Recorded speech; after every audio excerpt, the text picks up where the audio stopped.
ఎందుకని ఒక్కసారిగా Andhra, Telangana, south India రాష్ట్రాలలో ఒక పేరు మీదే చర్చ జరుగుతోంది? అసలు ఎవరు ఈ రవి? సాధారణ వ్యక్తి మాత్రమే అయితే అంత పెద్ద పైరసీ నెట్వర్క్ని ఎలా స్థాపించాడు? ఆ ఒక్క వెబ్సైట్ వల్ల తెలుగు ఫిల్మ్ ఇండస్ట్రీకి, ప్రొడ్యూసర్స్కి కొన్ని కోట్ల వరకు లాస్ అయింది. అది నార్మల్ పైరసీ సైట్ మాత్రమే అయితే దానికోసం ఎందుకని దేశం బయట వరకు సర్వర్స్ పెట్టారు? ఇన్ని రోజుల నుంచి ఒక్క క్లూ కూడా దొరకని ఆ వ్యక్తిని పోలీస్ టీం ఎలా ట్రాక్ చేసింది? ఎక్కడో విదేశాల్లో తిరుగుతున్న ఆ వ్యక్తిని పోలీస్ టీం ఎలా పట్టుకుంది? రవి ఇండియాకి వస్తున్నాడు అని ఎవరైనా లీక్ చేశారా? 50 లక్షల మంది పర్సనల్ డేటా ఎక్కడ ఉంది? ఇన్స్టాగ్రామ్లో, మీమ్స్లో, సోషల్ మీడియా, ఇంటర్నెట్లో రవిని హీరో అని అంటున్నారు. మరికొంతమంది రాబిన్ హుడ్ అని అంటున్నారు. అయితే నిజమేంటి? రవి నిజంగానే హీరోనా లేకపోతే విలనా? ఇవన్నీ తెలుసుకోవాలనుకుంటే ఈ వీడియోని ఎండ్ వరకు చూడండి.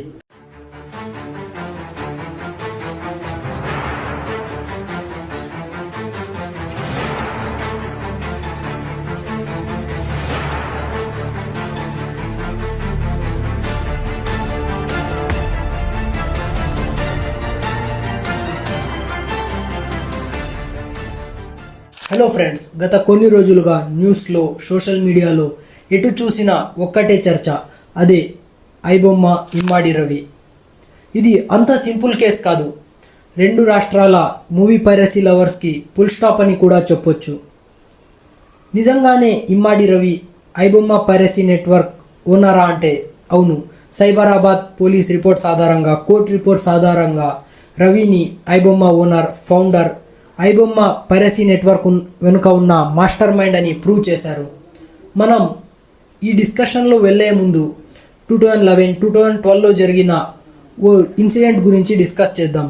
ఎందుకంటే ఇమ్మాడి రవి కేస్, అప్పుడు 2012లో జరిగిన Hamza Bendelladj case, smiling hacker case same సిమిలర్గా ఉన్నాయి. హంజా బెండెల్లాడ్జ్ ఈ పేరుకి వరల్డ్ సైబర్ క్రైమ్ హిస్టరీలో ఒక సపరేట్ ఫ్యాన్ బేస్ ఉంది.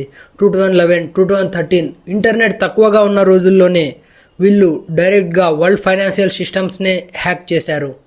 వీళ్ళు తయారు చేసిన స్పై అనే ఒక డేంజరస్ సాఫ్ట్వేర్తో వరల్డ్ వైడ్గా ఉన్న బ్యాంకింగ్ నెట్వర్క్స్నే క్రాష్ చేశారు. అయితే హంజా అల్జీరియా దేశానికి చెందినవాడు. చిన్నప్పటి నుంచే ప్రోగ్రామింగ్, కంప్యూటర్స్, నెట్వర్క్ సర్వర్స్లో ఇంట్రెస్ట్ ఉండడం వల్ల డిగ్రీ కూడా కంప్యూటర్ ఇంజనీరింగ్లో కంప్లీట్ చేశాడు. స్పై రియల్ క్రియేటర్ హంజా కాదు, అలెగ్జాండర్ పానిన్. ఇతను Russian hacker, Hamza main partner. అయితే వీళ్ళు తయారు చేసిన ఈ సాఫ్ట్వేర్ అప్పట్లోనే వరల్డ్ వైడ్గా $100 మిలియన్ వరకు నష్టం చేసింది. ఈ మాల్వేర్ వరల్డ్ వైడ్గా దాదాపు 253 బ్యాంక్స్లోని అకౌంట్స్ని సైలెంట్గా హ్యాక్ చేసి అందులో ఉన్న డబ్బుని ట్రాన్స్ఫర్ చేసేది. అకౌంట్ హోల్డర్కి కానీ, బ్యాంక్కి కానీ ఎలాంటి హింట్ ఉండేది కాదు.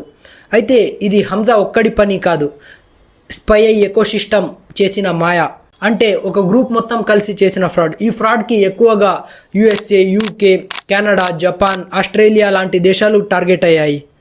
అప్పట్లోనే 2013 ఆ టైంలోనే Hamza world cyber crimes most wanted లిస్ట్లో ఉండేవాడు. కానీ జనవరి 2013లో థాయిలాండ్ ఎయిర్పోర్ట్లో హంజాని అరెస్ట్ చేస్తారు. అరెస్ట్ తర్వాత US ఫెడరల్ కోర్ట్ అతనికి 18 ఇయర్స్ జైలు శిక్ష విధిస్తుంది. కానీ ఇక్కడ అందరినీ ప్రపంచవ్యాప్తంగా ఆశ్చర్యపరిచిన విషయం ఏంటంటే అరెస్ట్ అయినప్పుడు హంజా నవ్వుతూ ఉండడం, నేను ఏదో సాధించాను అనేలా, నేనేమీ తప్పు చేయలేదు అనేలా ఉండడం. ఇక్కడ ఈ నవ్వు వెనుక చాలామంది చాలా రూమర్స్ని స్ప్రెడ్ చేశారు.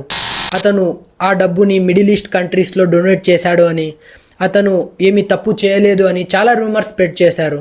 ఇప్పుడు మనం మెయిన్ ట్రాక్లో వద్దాం. సౌత్ ఇండియాలో ఐబొమ్మ అనేది ప్రతి ఒక్కరికి తెలుసు. మూవీస్ని పైరసీలో చూసే వాళ్ళకి ఇంకా బాగా తెలుసు. ఎందుకంటే ఈ ఒక్క సైట్లోనే క్లీన్ ఇంటర్ఫేస్, మంచి క్వాలిటీ, తక్కువ యాడ్స్లో మూవీస్ చూసాం. కొన్నిసార్లు ఐబొమ్మలో కొత్తగా రిలీజ్ అయిన మూవీస్ కూడా HD క్వాలిటీలో దొరికేవి. అయితే ఈ మోస్ట్ వాంటెడ్ పైరసీ నెట్వర్క్ని నడిపింది ఇమ్మాడి రవి. ఇమ్మాడి రవి అనే అతను వైజాగ్కి చెందినవాడు. BSc కంప్యూటర్స్లో డిగ్రీ కంప్లీట్ చేసి domain handling, network management, server మేనేజ్మెంట్స్తో కెరీర్ స్టార్ట్ చేశాడు. 2019లో రవి ఐబొమ్మ వెబ్సైట్ని స్టార్ట్ చేశాడు. లాక్డౌన్ కన్నా ముందు చాలామందికి ఐబొమ్మ అనేది తెలీదు. కానీ లాక్డౌన్లో ఓటీటీ సబ్స్క్రిప్షన్స్ పెరిగిపోవడంతో చాలామంది ఐబొమ్మకి అలవాటు పడిపోయారు. అప్పుడు రవి తెలివిగా 60+ websites, mirror page, backup sites build చేశాడు. ఏదైనా ఒక సైట్ బ్లాక్ అయిపోవడంతో ఇంకో సైట్ని వెంటనే యాక్టివ్ చేసేవాడు. ఎందుకంటే ఇది ఒక పైరసీ నెట్వర్క్ కాబట్టి. ఈ ఒక్క వెబ్సైట్ వల్ల లాస్ట్ ఇయర్ 2024లో మాత్రమే తెలుగు ఫిల్మ్ ఇండస్ట్రీకి 3700 crores వరకు లాస్ జరిగింది అని తెలుగు ఫిల్మ్ ఛాంబర్ రిపోర్ట్ చేసింది. 2019లో వెబ్సైట్ స్టార్ట్ అయినప్పటి నుంచి ఇప్పటి వరకు distribution rights, satellite rights, OTT rights అన్నీ కలిపితే టోటల్గా 24,000 crores వరకు లాస్ జరిగింది అని చెప్తున్నారు. ఇలా చాలా వరకు ప్రొడ్యూసర్స్, ఫిల్మ్ ఇండస్ట్రీ నష్టపోవడంతో సీక్రెట్ ఇన్వెస్టిగేషన్ స్టార్ట్ అయింది. ఇన్వెస్టిగేషన్ స్టార్ట్ అయిన తర్వాత కూడా 2-3 టైమ్స్ ఐబొమ్మ వెబ్సైట్లో నోట్స్ రిలీజ్ చేయడం, వీడియోస్ రిలీజ్ చేయడం జరిగింది. ఆ నోట్స్లో రిప్లై ఎలా ఉందంటే, చావుకి భయపడని వాడు దేనికి భయపడ్డు అని చాలా పొగరుగా రిప్లై ఇచ్చారు. ఆ రిప్లైతో చాలామందికి ఈగో హట్ అవ్వడంతో ఇన్వెస్టిగేషన్లో ఇంకా స్పీడ్ పెంచారు. అయితే లాస్ట్కి 14th November 2025 హైదరాబాద్ ఎయిర్పోర్ట్లో ఇమ్మాడి రవిని అరెస్ట్ చేశారు. అయితే అందరికీ డౌట్ వచ్చింది ఏంటంటే, ఇన్ని రోజుల నుంచి ఒక్క క్లూ కూడా దొరకని వ్యక్తిని పోలీస్ టీం ఎలా పట్టుకుంది అని. అయితే ఇక్కడ చాలా రూమర్స్ స్ప్రెడ్ అయ్యాయి. అవి ఏంటంటే, రవి వైఫ్ అతను ఇండియాకి వస్తున్నాడు అని పోలీస్కి లీక్ చేసింది అని. ఇది ఎలాంటి ప్రూఫ్ లేదు. ప్రెస్ మీట్లో కానీ ఇక్కడ మీడియాలో కానీ పోలీస్ టీం ఎలాంటి స్టేట్మెంట్ ఇవ్వలేదు. Hyderabad cyber crime police team రవిని అరెస్ట్ చేసిన తర్వాత అతనికి కోర్టు 14 రోజుల జ్యుడిషియల్ కస్టడీ విధించింది. ఇన్వెస్టిగేషన్లో తెలిసిన విషయాలు ఏంటంటే, ఐబొమ్మ అనేది ఒక వెబ్సైట్ మాత్రమే కాదు, ఇది ఒక పెద్ద పైరసీ నెట్వర్క్. 65+ మిర్రర్ సైట్స్ ఉండడం, 110 డొమైన్ నేమ్స్తో రిజిస్టర్ అయి ఉండడం. ఏదైనా ఒక సైట్ బ్లాక్ అయితే ఇంకోటి వెంటనే యాక్టివ్ అయ్యేది. ఎప్పుడైతే రవి దగ్గర ఉన్న హార్డ్ డిస్క్ దొరికిందో అప్పుడు ప్రతి ఒక్కరూ షాక్ అయిపోయారు. ఎందుకంటే ఆ హార్డ్ డిస్క్లో హాలీవుడ్ నుంచి టాలీవుడ్ వరకు 21,000 కన్నా ఎక్కువ మూవీస్ అందులో ఉన్నాయి. ఇది లీగల్గా చాలా ఇంపాసిబుల్. సైబర్ క్రైమ్ చెప్పిన రిపోర్ట్స్ ఆధారంగా చూస్తే కొన్ని ప్రొడక్షన్ హౌస్లో, డిస్ట్రిబ్యూషన్ ఆఫీస్లో లోపల ఉన్న వ్యక్తులు ఐబొమ్మ నెట్వర్క్తో చేతులు కలిపారు. అంటే డైరెక్ట్ లింక్ పెట్టుకున్నారు. ఏదైనా సినిమా కాపీ లీక్ చేస్తే 50,000 నుంచి 4 lakhs వరకు వాళ్లకు పేమెంట్ వస్తుంది. ఏదైనా పెద్ద సినిమా కాపీ లీక్ చేస్తే వాళ్లకు అంతకన్నా చాలా అమౌంట్ ఐబొమ్మ నుంచి పే చేయబడుతుంది. ఈ నెట్వర్క్ ద్వారా రవి 20 crores వరకు సంపాదించాడు అని ప్రూవ్ అయింది. ఇందులో 3 మెయిన్ సోర్స్ ఉండేవి. ఒకటి యాడ్స్ రెవెన్యూ, రెండోది popup betting apps promotion, third data exploitation. ఇది చాలా డేంజరస్. ఎందుకంటే మనకు తెలియకుండానే మన లాగిన్ డీటెయిల్స్, మన పాస్వర్డ్స్ అన్నీ దొంగలించబడతాయి. దీన్నే డేటా ఎక్స్‌ప్లోయిటేషన్ అంటారు. ఇన్వెస్టిగేషన్లో రవి ఇంటిని, ఆఫీస్ని సెర్చ్ చేసినప్పుడు అక్కడ 3 crores వరకు cash, multiple servers, high end work stations, 50 లక్షల మంది పర్సనల్ డేటాని కలెక్ట్ చేశారు. డేటా అంటే device details, location, browser, finger prints, login patterns అన్నీ కలెక్ట్ చేయడం జరిగింది. ఈ డేటా ఒకవేళ వేరే వాళ్లకు అమ్మితే సైబర్ ఫ్రాడ్స్, డిజిటల్ ఫ్రాడ్స్ విపరీతంగా పెరిగిపోతాయి. ఇమ్మాడి రవి అరెస్ట్ తర్వాత ఐబొమ్మ పైరసీ నెట్వర్క్ మొత్తం కొలాప్స్ అయిపోయింది. దీంతో తెలుగు ఫిల్మ్ ఇండస్ట్రీలో ఉన్న చాలామంది యాక్టర్స్, ప్రొడ్యూసర్స్, డైరెక్టర్స్ ప్రెస్ మీట్లో సైబర్ క్రైమ్ పోలీస్కి కృతజ్ఞతలు తెలిపారు. రవి మీద forgery, money laundering, identity fraud, illegal earnings అని టోటల్గా 13 charges ఫైల్ అయ్యాయి. ఒకవేళ రవి అక్యూజ్డ్ అని ప్రూవ్ అయితే ఐటీ యాక్ట్, కాపీరైట్ యాక్ట్ ప్రకారం 7 నుంచి 10 సంవత్సరాల వరకు జైలు శిక్ష, ప్రాపర్టీస్, మనీ మొత్తం సీజ్ చేయబడుతుంది. ఇక్కడ ప్రతి ఒక్కరూ రవి తరపున వాదించడానికి, డిఫెన్స్ చేయడానికి ఏ లాయర్ ముందుకు రారు అని అనుకున్నారు. అయితే సలీం అనే హై ప్రొఫైల్ డిఫెన్స్ లాయర్ ముందుకు వచ్చారు. ఆయన మీడియాతో మాట్లాడుతూ ప్రజలు రవిని హీరోలా చూస్తున్నారు అని, ఇంకా కేసులో మెయిన్ పాయింట్స్ ఉన్నాయని స్టేట్మెంట్ ఇచ్చారు. ఆ లాయర్ చెప్పిన ఒక స్టేట్మెంట్ బాగా అబ్జర్వ్ చేస్తే రవిని ప్రజలు హీరోలాగా చూస్తున్నారు అని.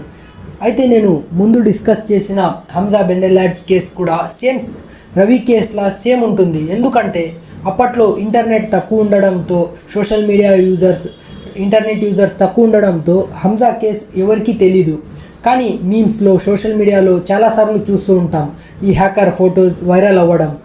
అతనికి చాలామంది రూమర్స్ ఎలా స్ప్రెడ్ చేశారంటే, అతను USA, UK బ్యాంక్స్లో ఉన్న డబ్బుని చారిటీలో Middle East countries, Syria, Lebanon, Palestine ప్రజలకు పనిచేశాడు అని అంటూ ఉంటారు. కానీ ఇక్కడ ఎలాంటి అఫీషియల్ రిపోర్ట్ లేదు. హంజాలా అనే రవిని కూడా సోషల్ మీడియాలో, మీమ్స్లో హీరోని చేసేశారు.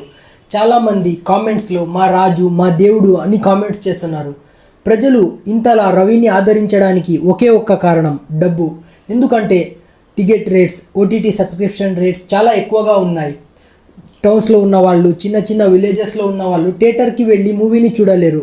అందుకే చాలామంది ఐబొమ్మకి బాగా అలవాటు పడిపోయారు. సో ప్రజలకు ఆ పైరసీ నెట్వర్క్ ఇస్తున్న ఫ్రీ సబ్స్క్రిప్షన్, మంచి క్వాలిటీ, క్లీన్ ఇంటర్ఫేస్, తక్కువ యాడ్స్ ఇవన్నీ చూసి వాళ్లకు ఒక సేవలా అనిపించింది. దానికే ప్రజలు ఐబొమ్మని, ఇమ్మాడి రవిని ఇంతగా ఆరాధిస్తున్నారు. హంజా కేసులో కానివ్వండి, ఇమ్మాడి రవి కేసులో కానివ్వండి, ప్రజలు ఏదైనా ఫ్రీగా పొందితే అది తప్పు అయినప్పటికీ వాళ్ళకే సపోర్ట్ చేస్తారు. ఇది సేవలానే అనుకున్న 50 లక్షల మంది పర్సనల్ డేటాని దొంగలించడం ఎంతవరకు న్యాయం? మీకు ఈ వీడియో నచ్చినట్లయితే లైక్ చేయండి, కామెంట్ చేయండి, మీ ఫ్రెండ్స్ అండ్ ఫ్యామిలీతో షేర్ చేసి మా ఛానల్ని సబ్స్క్రైబ్ చేసుకోండి.